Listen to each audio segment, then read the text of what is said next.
రాజకీయ పార్టీలు ఉంటాయి, మన బహుపార్టీ విధానం ఉన్న దేశం, రకరకాల పార్టీలు ఎన్నికవుతాయి.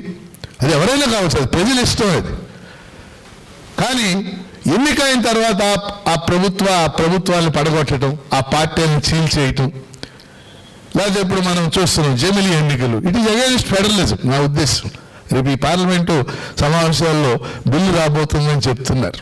ఖర్చులు కాదు కదా, ఇట్ అగైన్స్ట్ ఫెడరలిజం.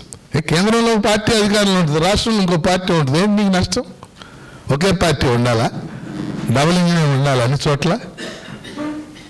కాబట్టి పార్లమెంటరీ ప్రజాస్వామ్యం కూడా దెబ్బతినే అవకాశం ఉంది, దాన్ని కాపాడుకోవాలి.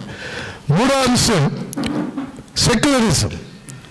భారతదేశంలో లౌకిక విధానం అనేది కీలకమైంది.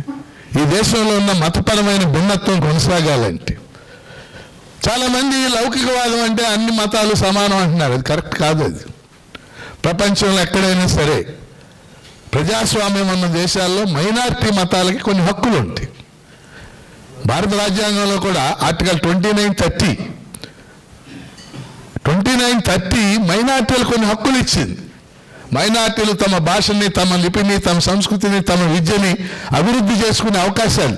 అవి దుర్వినియోగం అయితే ఎలా అరికట్టాలి.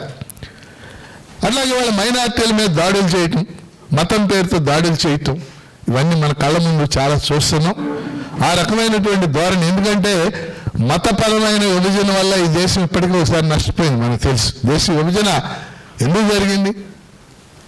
ఇంపీరియలిస్ట్ కొలోనియల్ పాలనలో బ్రిటిష్ వాళ్ళు అనుసరించిన విభజించు పాలించు సూత్రాలే 1947లో దేశ విభజన దారితీసింది. కాబట్టి లౌకికవాదాన్ని కాపాడుకోవాలి.